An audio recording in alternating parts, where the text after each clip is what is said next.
In today's video, we will review investments on the P2P marketplace platform, how they work, how to invest, and where the industry is going. You might have a question why you need to know this, and the answer is pretty simple. P2P marketplace platforms are offering fixed income investments with the interest rate around 10%, and with a great automation level which allows you to build diversified portfolios with a minimal effort, which basically makes it ETF in a loan investing. So let's review how the industry works and why it's merged in the first place. So let's say there is a microfinance company in Spain who are issuing loans to the underbanked private persons. They have issued all the money in loans and now they need more money to issue new loans. Waiting for the loan repayment will take a lot of time, and getting loan from the bank is basically mission impossible because banks are treating this industry as a competitors and not willingly financing. And let's say in our case the company is not big enough to issue bonds. But the company started thinking about different ways how they can raise money. And pretty quickly they understood that they have an asset, a loan portfolio, which could be sold to raise additional capital to issue new loans. But given that they have invested in building this loan portfolio, they will also keep a share of their future received interest. Meaning that if you invest in a loan which was issued with a rate 20%, most likely you will get only 15%. And it is not something unique because other credit organizations was using similar model, and this is basically some sort of debt securities like mortgage-backed securities.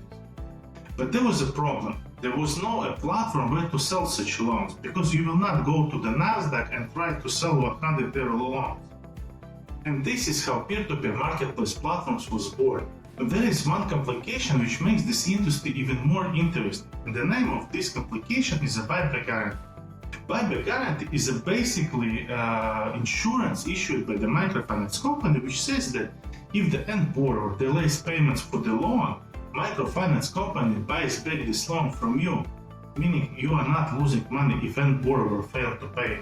This thing not only makes this industry more secure, but it also changes approach how you should invest. When the buyback guarantee is applied, the business logic goes like this. When you invest on the peer-to-peer marketplace platforms, you are basically issuing loan to the microfinance company, and the repayment of this loan is synchronized with the loan payments of the end borrower. And it's also secured with the claim rights toward end borrower. So it goes like this. When the end borrower repays money to the microfinance company repays you. If the end borrower fails to pay to the microfinance company, after a certain time, microfinance company pays you money under the buyback guarantee. But if the microfinance company failed to pay under buyback guarantee, then it's basically a default. And then some kind of administrator will be nominated who will try to get money back from the end borrower, but most likely all the portfolio of the microfinance company will be sold to some debt collection agency for the 20-40%, and you will get your small share. So long story short, when investing on the peer-to-peer marketplace platforms, your key task is to understand will microfinance company be able to pay under buyback guarantee. And here we have a few issues. Understanding risk level of the microfinance companies is not an easy task, because from the risk perspective, microfinance companies are like banks and insurance companies, meaning you will not be able to understand the risk by reviewing profit loss statement and balance sheet alone, because the risk is hiding in their loan portfolio. I will not try to get too technical, but the microfinance companies have two types of risk. One is profitability, meaning they cannot sell one unit with sufficient profit, or they cannot reach sales volumes that allow them to cover their fixed costs. The another risk is loan portfolio. And here might sound like Captain Obvious, but it's crucial that you understand the importance of this risk. If the one loan is not repaid, the company will have to use profits from several good loans to cover this loss. Just imagine if the microfinance company issuing 1,000 euro loan for 1 month and this loan is not fully repaid. If the company issues loans with the interest rate 100%, they will need to use profits from at least 12 loans to cover this loss, and that's huge.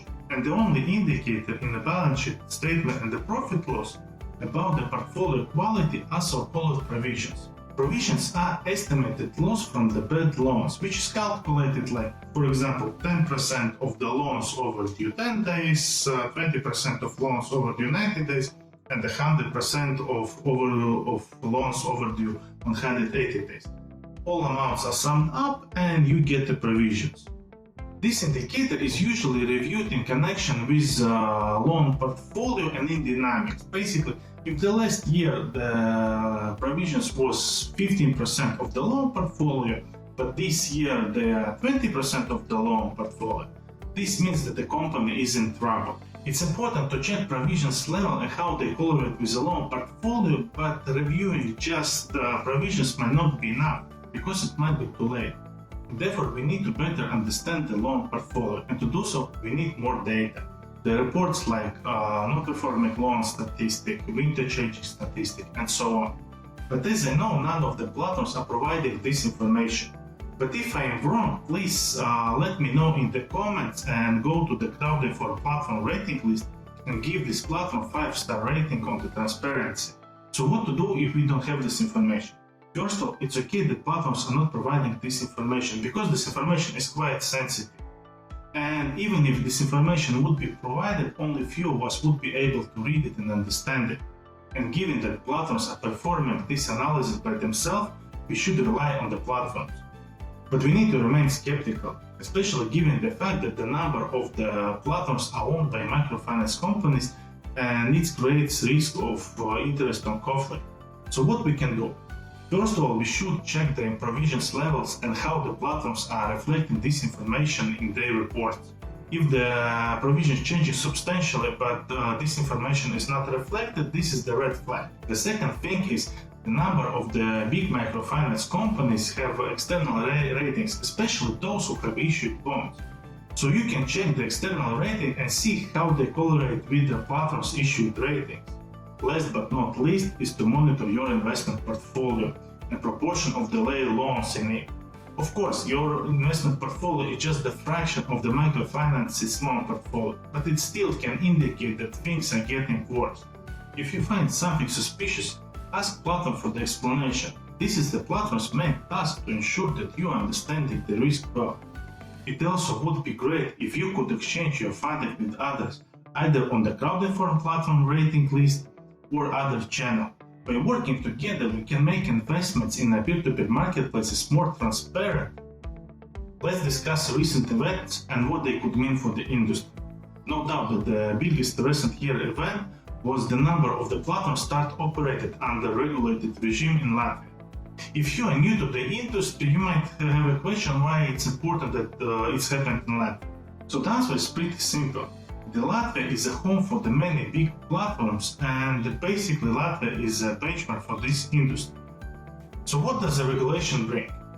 To operate in Latvia, a P2P marketplace platforms, a business have to apply for the investment brokerage firm license, which means that the platforms are now regulated and overseen by the financial authorities, and this provides more transparency and security to the industry. There is also capital requirement. And if I'm not mistaken, that if the company are not offering so-called secondary market, the tool that allows you to sell your investment before maturity, then the capital should be 150,000 euros, and if they are offering, then the capital should be 750,000 euros, which is pretty big amounts, and meaning that if the company are ready to invest such money, they will try to make a business legit. The next big thing is how information is presented. If now platforms are presenting information just in the form of presentation and providing some balance sheet and profit loss statement, that now they have to present a very detailed information in the form of key investment information sheet and prospectus, which in detail describes how the companies work, what is their approach towards risk and scoring, which is a very huge thing. So what's next? Of course, I don't have a crystal ball, but we can make some analogies. There is a trend when alternative investment firms that are focusing on retail investors become big and famous, they start looking for the cheaper money. And this usually are institutional investors. The largest USA crowdlending platform, Lending Club, decided to become a bank and raise money on the interbank market. number of UK peer-to-peer platforms decided to shift institutional investors only, or also becoming the banks. Most of Latvian peer-to-peer marketplace platforms are relatively big players with a decent offering. Plus, now the product is legit, therefore they have all preconditions to go for the big money. But what does it mean for the retail investors? With increasing demand from the institutional investors, the rates will go down. Plus, most likely the regulated platforms will start looking for the better quality offering, and therefore it will also impact the supply and will also drive rates low. I also believe we shouldn't expect a lot of new features for the retail investor, because the platforms will be focusing on satisfying the big investor needs by providing them with the more detailed information from which also private investors will benefit. So the bottom line is we should expect the lower risk, lower rate market. Another thing that I wish platforms would introduce is optional buyback guarantee. Of course, when they just started operating, they had to make the product as secure as possible, and the buyback guarantee was must-have. But now, when they are offering a legit product, they should go the same way as a few peer-to-peer platforms who are offering insurance as an optional feature. In this case, I will be deciding by myself, do I want bigger interest with a bigger risk? Plus, if there will be no buyback guarantee, I will be taking and more risks, and for me, it will be much easier to understand his risk level than the microfinance company. It's time to wrap up, and what we have learned together. Peer-to-peer marketplaces are offering great investment product, and industry becomes more secure and transparent. But there is still way to go. And by working together, we can make investments on the peer-to-peer marketplace platforms much safer and easier by exchanging information. Please share your findings and concerns about the microfinance companies and the platforms with us, and leave a rating and review on the crowdfunding platform rating list. It's all for now. We wish you a great day and successful investing. Bye.